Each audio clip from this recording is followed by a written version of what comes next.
I don't really know, but the MVP race is over. No, it's over. Like, if it's not over tonight, then tell me what the definition is. Okay, played 40 minutes, scored 42 minutes, guarded the other team's best player, did everything. Most valuable player to his team.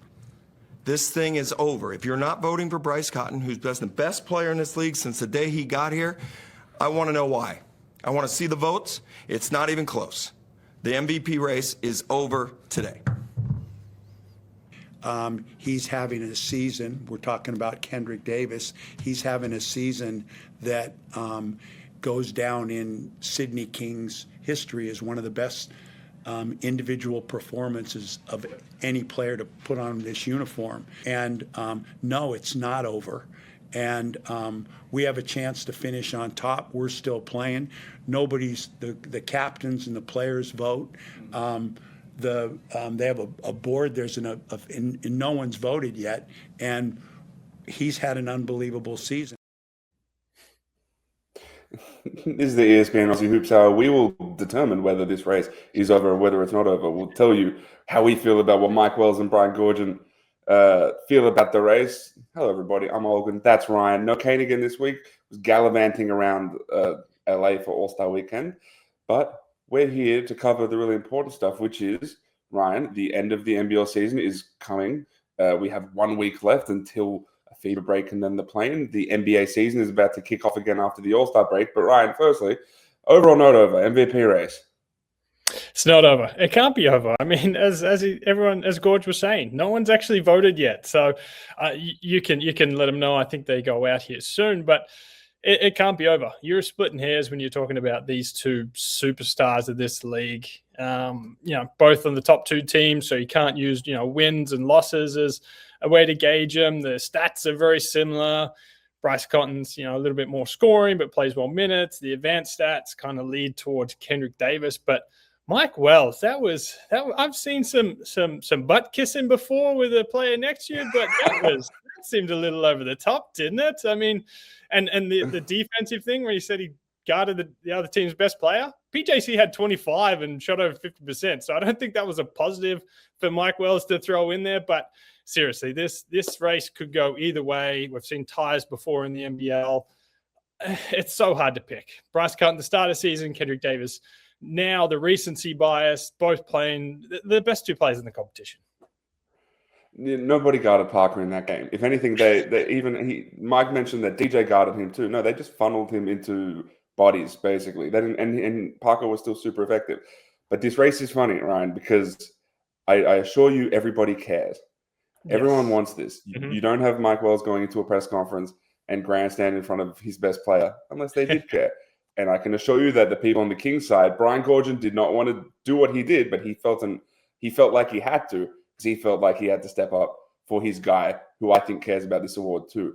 But like you said, the counting stats favor Bryce slightly. He plays more minutes, so the high production is going to be there. His usage is technically lower than Kendrick's. It's a dubious stat usage, but for what it's worth, his usage is lower. But look, for the moment, and we'll get into this, and we'll get into the other awards. We'll get into the race for the top three spots. But I feel like we do have to sort of just step back and appreciate what both of these guys have done. Because for Bryce to go on average what he's averaging, for Kendrick to even come close to competing for this award with Bryce, we know that this Adelaide team is effectively built for Bryce Cotton just to get a ton of stats. And they're winning games too. These are the top two teams in the league. So I think we should also step back and appreciate that these are two of the I think the two of the greatest seasons we've seen in the NBL in recent memory. And for whatever the race is worth, and we'll talk about it, the performances of the two guys and the talent of these two guys is very, very incredible. Yeah, it's been fun. It's been fun watching them all season long. Bryce at the start of the season was lighting it up. Kendrick Davis and the Kings now on this great run to end the season and seem like, the top team, the team to beat at the moment, but it's been so fun. They do it in similar ways, but differently. They're both, smaller guards, quick, change of direction, ability to get to the rim. They draw fouls. They're effective from outside. You can't leave them one-on-one because they're too good for any individual defender in this league right now to guard. And they both do incredible things. Bryce has hit game winners. He's hit huge shots down the stretch in close competitive games. Sydney during this win streak have just been blowing teams away, and Kendrick Davis has been kind of the engine for that. 30 and 10 in his last outing as well. So, well, we got one more game. Both put on your best performance. Let us have one more look at this during the regular season and let the people make their votes. But it could go either way. And I think either way, whichever way it goes, both are deserving. As you said, 2 historic seasons, 2 elite players playing up to their highest potential on championship contending teams. What more can you want for an MVP race? So the voting forms went out to coaches, captains, assistant coaches on Monday. We're recording this on a Tuesday. Now, I don't think it's going to come down to the last game. I don't think anyone's just waiting. If Bryce drops 60, he gets my vote. I don't think that's how that works. I'll say this: I have a vote, and I haven't lodged one yet because I don't know. I'm still torn. And again, I'm not waiting for one last performance to wow me. It's not as superficial as that. I sincerely don't know who I'm voting for. The PR battle has been fascinating. I think, if I'm looking at this objectively, I think Gorge is sort of ahead in the PR battle because he has attacked this from as the noble statesman. That's what it feels like. Mike Wells rallied for his guy, as he should. Brian Goorjian said, hey, look, Sobey's had a great season. Christian Doolittle's had a great season. My guy's had a great season. This isn't over yet. So I feel like people, especially around Australia, probably appreciate that sort of humble, noble approach as opposed to Mike Wells being very forward and forceful. So I'm intrigued. The other part of this, I'm curious to get your thoughts on, is the style of play of both guys. Now, I'm on record saying I think the way Kendrick played last season was okay. The way he's playing this season is far and away better. Just the style in which he's approaching it. And I think that has a lot to do with the coaching. In the same way that I think Bryce Cotton last season was more palatable to watch than Bryce Cotton this season, or at least for the second half of this season, where I think things are just very heliocentric around him. So I wonder if coaches around the league who are pure basketball heads are watching the Sydney Kings play basketball. They're one of the most dominant teams we've ever seen. They have the best net rating that I've seen in the league since I've started covering this. And the way Kendrick plays, it's more selfless. There's early advance. It's getting his teammates involved. Doesn't play a lot of fourth quarter sometimes because the team is up by so much.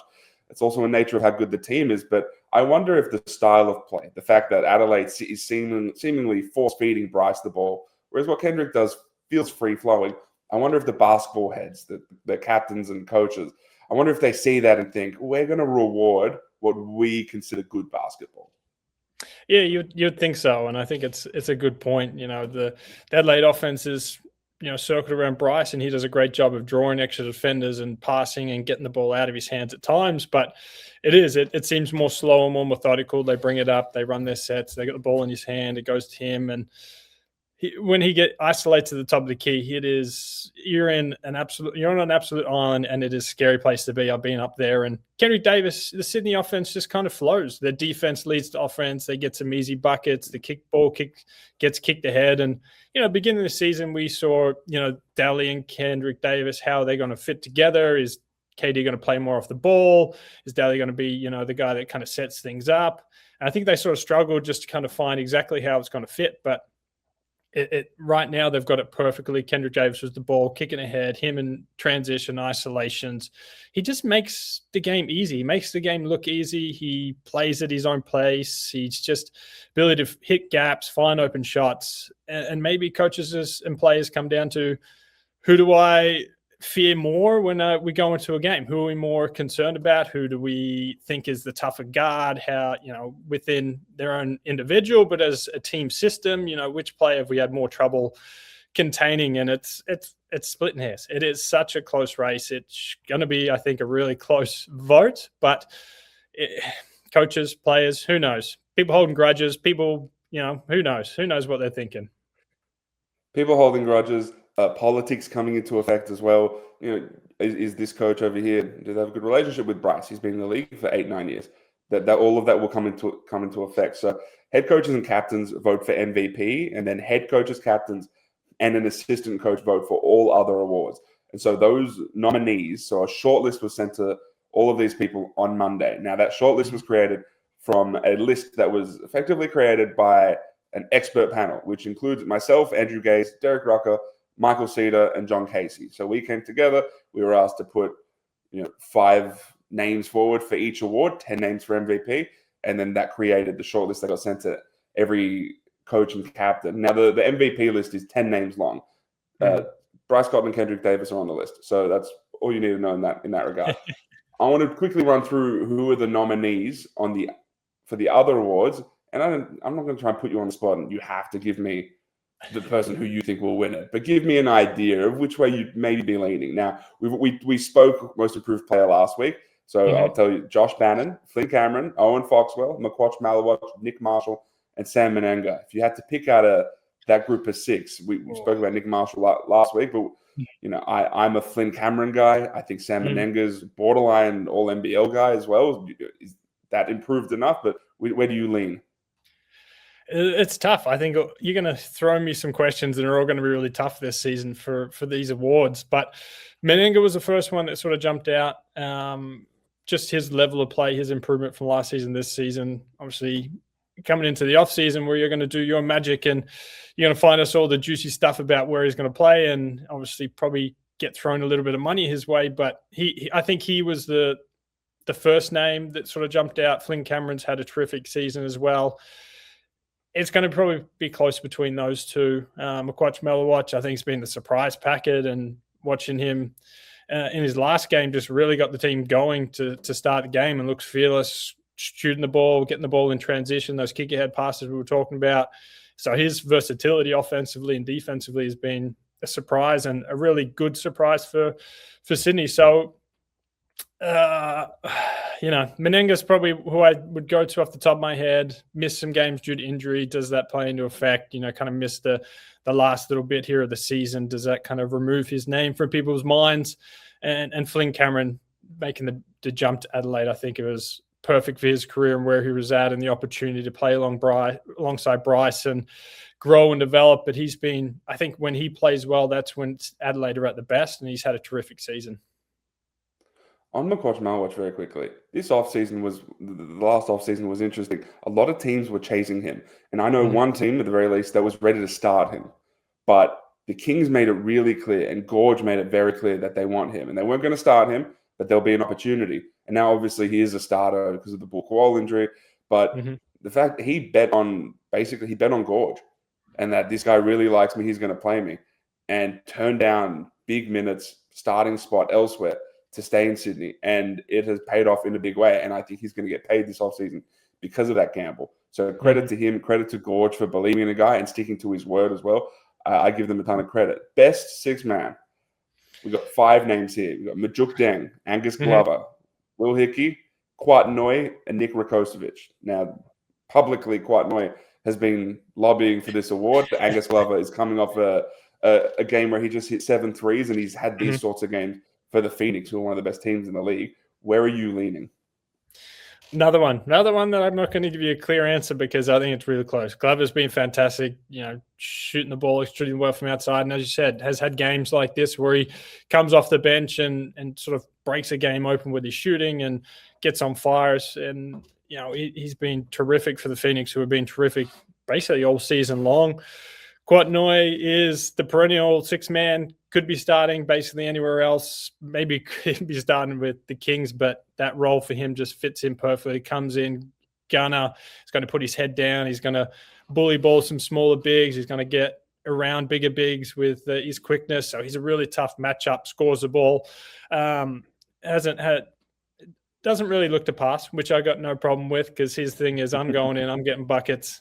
Someone stop me, and that second unit for the Kings needs scoring. But it's probably out of them two. They'll probably be the top. Dave O'Hickey, I think, just missed a little bit too much time. I was very high on him going into the season. I thought he was going to have a huge role if the Hawks were going to be, contending again. Largely be off his improved, his final series and then the improvements with the national team over the summer. Injuries sort of derailed the start of his season, so I think that removes him a little bit, but he's terrific too. The other guys as well. It's all these awards are going to come down to the wire, but I think there's sort of 2, maybe 3 in each category that kind of stand out. But maybe I'll go with the Phoenix, just a little bit of old team home cooking. I mean, this is the one that feels as close as the MVP race. I don't know if I could split it between Quat and Glove right now. I think the one award that feels like it's all wrapped up already. I feel like they probably engraved the award is the Damian Martin Trophy for Defensive Player of the Year. Now it's John Brown III, and I'll say the other names just for admin purposes. Xavier Cooks, Christian Doolittle, Bullquall, Will Magnay, Tyson Walker, and the surprise one is Nick Marshall. Now he wasn't on my list of nominees, but he's made this list. It feels like a very John Brown III, and then Daylight, and then like another set of Daylight until we get to the next guys. But is that the way you feel? Could anyone not sneak in? Who's coming second? Second was going to be tough because Bull Qual is for a period of the season. You're thinking it's probably his. Magnay, we know what he brings defensively, but injuries sort of maybe are taking those two really out of the equation. Nick Marshall, I think stats probably don't do it justice to the level of impact he's had on the defensive end and the challenges and kind of given the big assignment week in, week out. And he's held his own. And Xavier Cook's one of the most elite two-way players that there are in the league, versatile, guards multiple positions, can block shots, gets out and moves his feet with guards. He's somewhere around there, but I think it's just John Brown III, bit of Daylight, some guys that unfortunately dealt with injuries and probably under the radar defenders sort of making up the list. But this might be the one that I'll go out on a limb and say John Brown III. Okay, you got me. You're so brave. You're so brave. It's annoying because this would have been, I think, a toughly contested award if Bullquall and Will Magnay stayed healthy. Because Bullquall was the driving force for the way the Sydney Kings rebounded midway through the season. And Will Magnay was the reason why the Jack Jumpers was such a scary prospect for any team to play in the play-in, assuming they made it. And they did, but no Magnay, no Bryce Hamilton. Jack Jumpers feel like a wash at some point. But that award feels John Brown's. The Next Gen Award, Owen Foxwell, Jalen Galloway, Ben Henschel, Karim Lopez, and Sam Menenga. Now, I've been in the camp of, look, Sam Menenga and Owen Foxwell have had very good seasons. That's why they're in the most improved conversation. These are, Owen Foxwell's a starter on a top 3 team. Sam Menenga's had a borderline All-NBL year. But my feel was that, is this like a spirit of the award? This should go to an 18-year-old next star type thing. And I wonder if teams around the league sort of get a memo of just give it to the next star to make the league a little bit happy. And it also, again, the fact that Sam Menenga's been in the league a couple of years. Owen Foxwell's been in the league for many years now. Is it, which way do you go, the best player who's eligible, or do you go the spirit of the award? I think I'd go the spirit award. I think I'd go, the youth, the ascending sort of talent. Not that these guys that are nominated are not deserving. I think they've all had terrific seasons in their own right. But Karim Lopez seems like one that's taken, quite a step and impacted quite a few games. He's had that huge game against United where he looked like the boy, the man among boys when he was, the 18-year-old kid. But his ability to change games, his athleticism, his defense, I think, has improved a little bit. Just his ability to move his feet and contest shots. He's blocked a few shots. But it's the highlight plays. I want to watch these young guys make some highlight plays, get me sort of off my seat and enjoying them, especially with the Breakers team that was so up and down and in so many close games, but ultimately had probably a disappointing season for themselves. But he was definitely a bright spark. Owen Foxwell, I'll always vote for him in whatever award. I love Foxy, and he still seems so young, but he has been around now for 3 or 4 seasons. I think 4 seasons now. But I mean, he is so young. He's still college eligible. That's how young he is. Exactly. He's just turned 22. Exactly. So it'd probably be better those two. I think the youth movement, I'd weigh into this equation and weigh into my vote if I had one. I think go to the young guys. The other guys are definitely deserving as well. But look at the young stars. Yeah, there's no nomination list for Coach of the Year because technically all coaches are nominated. Feels like a toss-up between Gorge and Josh King at this point. I think I'd still lean Josh King, even though the Kings have been incredible in this back half of the season. I just feel like where we saw the Phoenix to start the season, where we expected them to be in the preseason. I don't know if many people had them in the top 6, let alone as like a perennial, top 2 or 3 team. And again, he's another one. Both him and Gorge, the thing I like, you can see their coaching on the floor. You can see their impact. You can see their fingerprints. Is there anyone else that can sneak in there? I'd give a shout out to John Riley. The injuries he's dealt with, the ins and outs, I think he's been quite solid. But Gorge and Josh King, between those two, do you lean a certain way?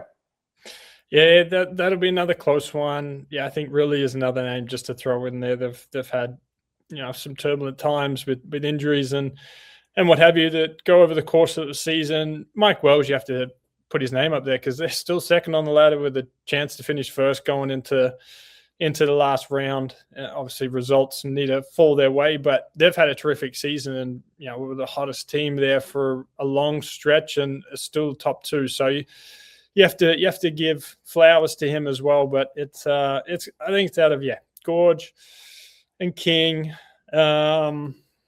It's a really tough one again. I'll probably for some of the things you said, I'd go the Phoenix. I know I feel like I'm going Phoenix with everything and going all these awards, but it has been a surprising season and a basically new roster put together. And we saw Josh King's impact during the short period, the second half of last season, and sort of what he was able to do. But was that just a flash in the pan? Got the offseason to kind of put his fingerprints on what this team's going to look like and recruit guys that fits into his system. And as you said, the adjustments, the changes, the identity now that the Phoenix play with are easy to see and easy to watch as a fan and obviously as someone with a vested interest. So even though I'm being a bit of an old team, getting him all my awards, it's definitely out of those. So I might give Josh King just a little nudge. We're approaching the final round of the season now, and a few games, and there's still spots up for grabs. The top 6 is locked in. We know the teams that are in the 6. 4 teams are out of this, but there's still spots up for grabs. And from the looks of it, the only team that's set right now, technically, mathematically, are the Jack Jumpers at number 6. Now, the Sydney Kings have a game against the Brisbane Bullets. If they win that game, then they lock in top spot. I don't see a world where they lose that game. It is in Brisbane, but these Brisbane Bullets have maybe been the worst NBL team in recent memory, especially with the injuries they've been dealing with the coaching changes. So it feels like the Sydney Kings will win that game and clinch top spot. Then we have the matter of who gets second.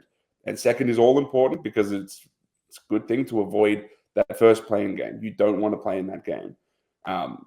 And so we have the Perth Wildcats versus the Adelaide 36ers. That is an important game. And Melbourne United against the Southeast Melbourne Phoenix. A throwdown, technically a United home game to end it.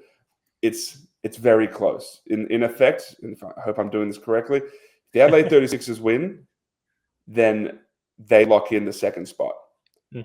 If they lose and the Phoenix win, then the Phoenix lock in second spot.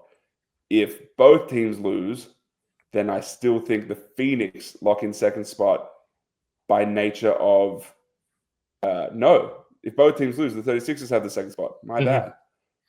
So that's the way we're approaching this. Going into that, just focusing on the top 3 spots, what's your feel on what happens in that situation? Adelaide in Perth, Southeast Melbourne, technically in Melbourne. It's a tough one because, Adelaide in Perth's always a challenge. I think Perth, after a so-so performance against Sydney, would look to go into the finals with a bit of momentum and confidence, obviously missing a few of their starting players in that game against Sydney, but a chance to get one of the best teams at home, leading in the break, which is, a lengthy break. I think that would do their world of confidence to really attack that. So that's going to be a really hard-fought game. Adelaide, for their own right, need, a boost and a big challenge like this. And then they got the long trip back and got to go play in the Night Cup final, which we'll speak about in a little bit, but it's going to be hotly contested. So I think it'd be a good challenge for Perth, great challenge for Adelaide just to get on the road again and sort of set them up to finish top 2. Because as you said, you don't want to be in that play-in. You want to avoid that, even though you get a second chance finishing 3rd and 4th, if you lose, you can continue on. You want to try and stay, I think, away from Sydney and their side of the bracket. So if you can catch up, take second, meet Sydney, who are looking to be the best team right now, if things go as we see in the championship series, and you take your chances there. But the throwdown's always interesting. It's always a complete opposite of what you're probably expecting, and it's a little bit of a danger game for the Phoenix. I think their style of play is going to help United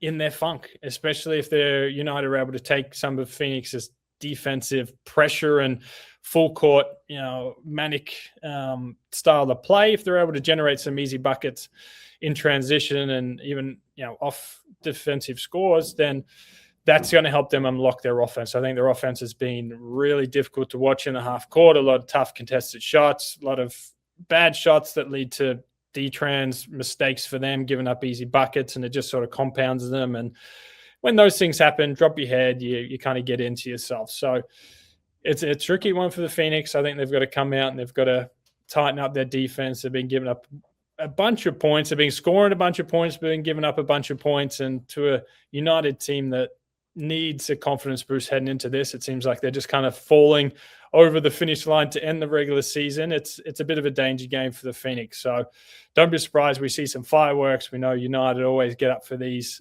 throwdown games, but maybe it's time for Phoenix to finally put the little brother name to bed and put them almost out of their misery heading into the playoffs.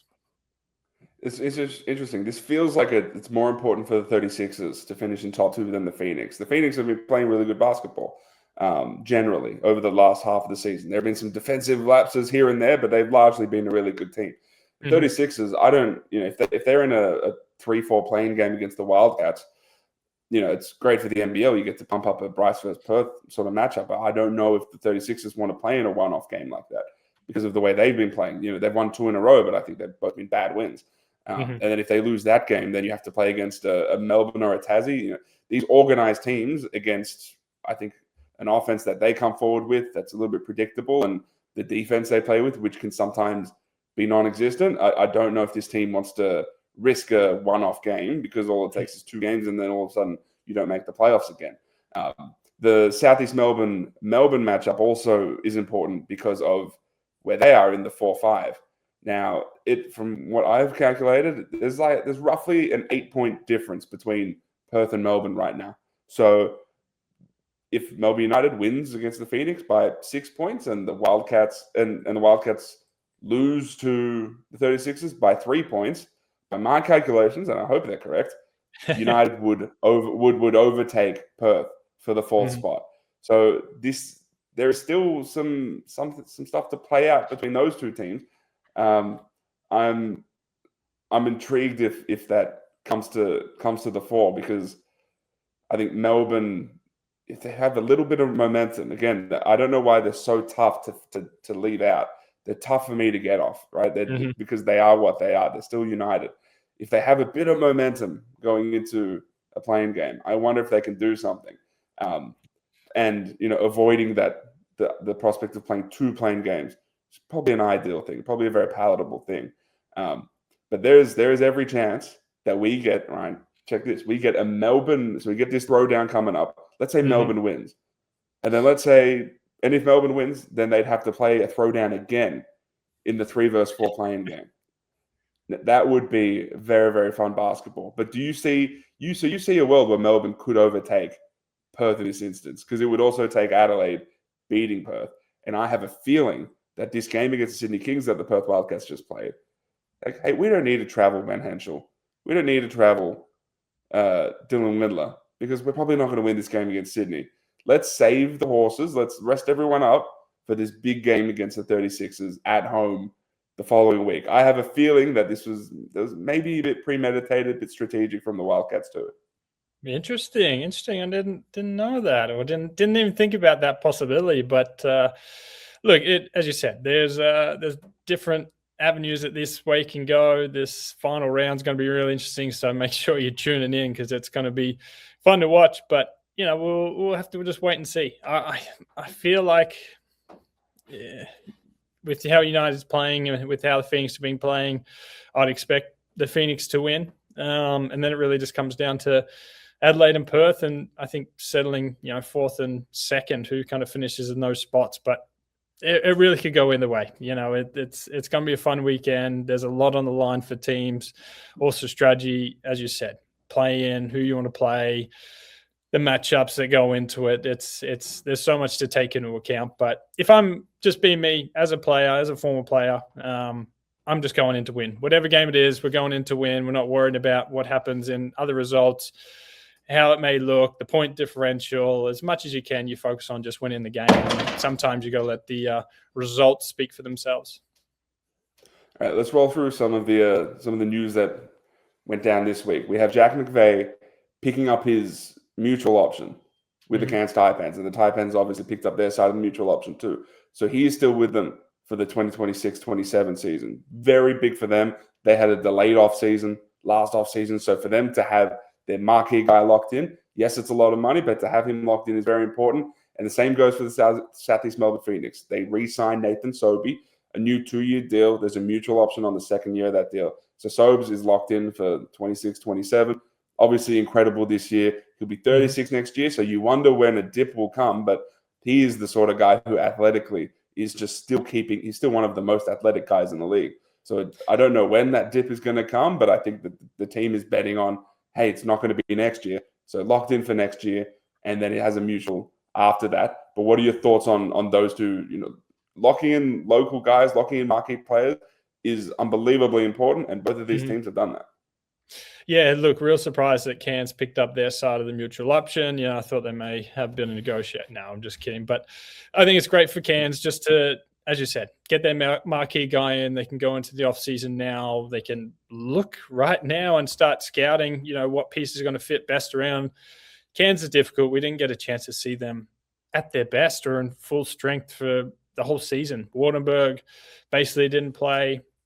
I think he played 5 games throughout the course of the whole season. So it's, he's a big piece. They dealt with injuries to a bunch of players. It just never kind of came together. They had the issue with the import to start the season. Their import point guard, they wanted this guy, but Andrew Andrews in, right as the season was starting. It was just a little bit of a mess. So now they've got things planned out. They've got obviously a plan of attack. They've got a superstar that they can build around, and for going into the season, is Jack McVeigh worth $1 million? I think he proved that he is. I think his level of performance and his play has been tremendous. There just hasn't been enough help around him, but almost 22 points a game, shooting very efficiently from the floor. He's been fantastic and shown that he can be the number one option on a team.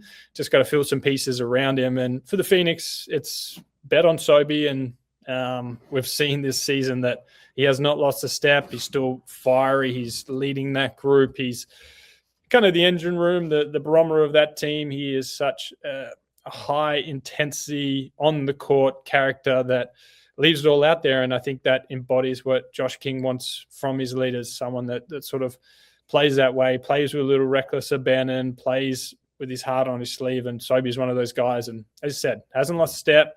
Still as quick and as bouncy as ever. His 3-point shooting has been up and down at times, but I think overall has been really a surprise. And there's no bad shots on the Phoenix offense, which must be fun to play under. But Sobey sort of thrived in this, open, chaotic, up and down style that they play in defense and offense. Let's get up a bunch of shots, and he's been the perfect piece. So lock him in, and again, start playing again for next year, but with a heavy focus on the playoffs and the finals heading in this year. Yeah, I'm curious what Cairns does going forward, because it's a lot of money for Jack McVeigh. Let's see how much money they have left to spend. The team was a bit awkward this year. We'll see what happens with Adam Ford. I don't know if it's a certainty he returns. It's very possible considering that Jack McVeigh is back, but I don't know if it's a certainty. So how they approach life with McVeigh, with time to prepare for what to put around him, I'm intrigued with. Now, we're going to move on to StatMate Streak Wash. And we focused on Josh Green last week, but we mentioned Jock Landale. We're going to mention Jock Landale again this week, because obviously he's had a career season, traded to the Atlanta Hawks, started with a bang and has been solid ever since in the couple of games he's played for them. But 126 box outs this season. That's 4th in the NBA. Now, it's such a fascinating stat because it's a very like Australian thing. And Mm-hmm. I'm always intrigued that we have Australians doing things that Australians are known for. Giddy as a passer, Dyson Daniels as a dogged defender, and Jock Landale as a high work rate hustle guy. 4th in the league in box outs. It's so many. He's averages 6.4 rebounds a game. One of the league's leaders in offensive rebound percentage. He is incredible from a work rate and hustle perspective. And I think he's only going to help the Hawks because I feel like they need that skill set. Yeah, they need a blue collar worker that's just going to go in and do all the nitty gritty stuff, the stuff that isn't pretty, but now pops up on stat sheets. You know, recording box outs is just how wide and deep the NBA statisticians go. But look, it's all the dirty work. It's putting your body on the line, getting in position, being physical. I think he fits that role really well with the Atlanta Hawks now, and they need some interior grunt. And look, when you're probably not as athletic as the rest of the guys around you, if you want to get some rebounds, you're going to have to box out and use some of that, physicality to clear some space. But he's been terrific. He's had a terrific season, and I look forward to sort of seeing how he matures and grows within this Atlanta Hawks system that is fun to watch and up and down and offensively focused. So there's a lot of talent around him, and he's just going to work off them like he did over in Memphis. And his season, I think, will just continue the way it's been going. I'm very fascinated to see if he can be a part of helping the Atlanta Hawks get into the playoffs and maybe do something there because there is talent on that roster. Statmate Streak Watch, it is one of my favorite segments. Download Statmate now to play more or less, and you could win $1,000. Now, Ryan, one of the things that we must focus on is whenever you watch an Ignite Cup game, you see the big Disney Plus. It's plastered all over the court. And now we have the final, all right? We have these two teams playing for a whole lot of money. And I'm so intrigued about how this goes because both teams want to win this. They've wanted to win all these games all along. I speak to a lot of these players, and they'll tell you exactly that. They will say, like, we're trying to win quarters. You could see coaches saying, where are we? Are we in this? It's $400,000 worth of money. The final, Adelaide 36ers, New Zealand Breakers on the Gold Coast, February 22nd. It's 3:30 local time, 4:30, East Coast people time. But do you think it could have a playoff feel to it by how, one, the league has been pumping it up, and two, the money that's on the line? Yeah, I think the money on the line will definitely motivate some players, and especially guys further down on the bench that practice that week and leading up for it. They're going to be chomping at a bit trying to get everyone prepared. But Adelaide have got a tough trip after playing against Perth, so they're going to be either on a high coming off a tough win and locking in second, or maybe a little down the dumps. And New Zealand pushed Adelaide to the brink this last game. So I think it's going to be highly competitive. Both teams want to win. A nice little paycheck for everybody definitely helps. And for a New Zealand team that's had a very up and down season and probably should have won a few more games or in so many close ones, just couldn't figure out the way to win. I think this would be poetic for them to be able to close out a tough season with some money, and the guys will definitely be motivated. The injuries play a part for New Zealand, obviously, not being completely at full strength. But look, whenever there's, 12, 15, 18 grand or whatever it is per player for the game, it adds a little bit of juice. So if you're getting that for, 40 minutes of action, you better come prepared and ready to battle for that, because it's a nice little payday. You'll have the two teams sort of entering it in different ways. The New Zealand Breakers, they're going to want to get something out of the season. The Adelaide 36ers, their hope is that they have either a playoff game, a couple of weeks down the track, or at the very least a play-in game. And so they want to use this as sort of practice, like to get a rep in a sort of do-or-die game. That's probably an important thing, especially with the way they've been playing. So I feel like the sort of increased juice that comes with this game, the higher stakes, I feel like it's helpful for both teams. And you mentioned the last game between these two teams. It wasn't just that game. It was the game before that, where it took a Bryce Cotton step-back game winner over Sam Menenga to separate the two teams. Now, Menenga played in that game, did not play in this one. Karim Lopez didn't play in this last game. And there was some whispers that – so he has a lower leg injury. And some people around the league are sort of assuming he's probably shut it down. He had that big performance against Melbourne United a couple of weeks ago. But I reached out to his people, and they said, no, the expectation is he plays this week in the final round of the season, and then he's preparing to play in the Ignite Cup final. So at the very least, Karim Lopez wants that money. And if we can pivot, I know we spoke about him a little bit. If we can pivot to him a little bit, because ESPN, our colleague Jeremy Wu dropped a new mock draft on ESPN.com. Karim Lopez comes in at number 10. Now, I believe that's the highest he's been in quite some time. Coming off that 32-point game against Melbourne United, has looked the part, has grown over the season. The shot making has been better this season relative to last.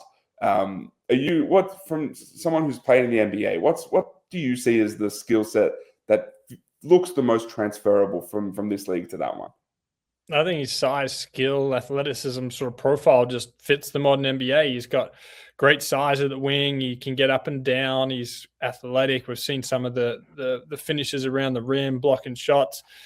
Yeah, and that sort of versatility on both ends of the floor. I still think there's heaps for him to improve on. He's 18 years old. So to pick him apart is tough at this age. At 18, I was barely tying my shoelaces, I feel like, compared to where Karim Lopez is. But, the outside shots, I think, being more effective throughout majority of the season. He still doesn't shoot a great percentage, low 31s, I believe, off the top of my head. But we're seeing him being able to take over games. We're seeing him when the lights have shone, especially against that United game, that he stepped up to the plate and just tore that game apart. So for a young player playing in a men's league, I think scouts will look at that. They'll think, we can improve his shooting. We can work on him in his shot selection, shot creation, his ball handle, his ability to kind of get past that first defender. Those things you can kind of work on. But some of the physical gifts, physical tools, and feel for the game already at 18 are really intriguing for anyone in the NBA. So top 10 potential is definitely there. The size, physicality. He's also played quite a bit of international basketball for his home country. So those sort of experiences hold him in great respect already. But you just see the growth, the potential. And a lot of the NBA draft in that first round is about potential and teams being able to see it, focus on it, understand where the strengths and weaknesses are and how we can improve this kid. But he's got all the tools, he's got all the physical tools at least to make that jump and be pretty successful from the start. But it will take time, plenty to work on, as there are with anyone 18 years of age, but a real solid and intriguing prospect. Yeah, and if you stand next to him, I've been around him a little bit in the last 2 years, he's huge. He's a very big kid. So, and that stands out. And the thing that stood out to me this season is there's a bit more sort of ball carrying, sort of creation juice to his game.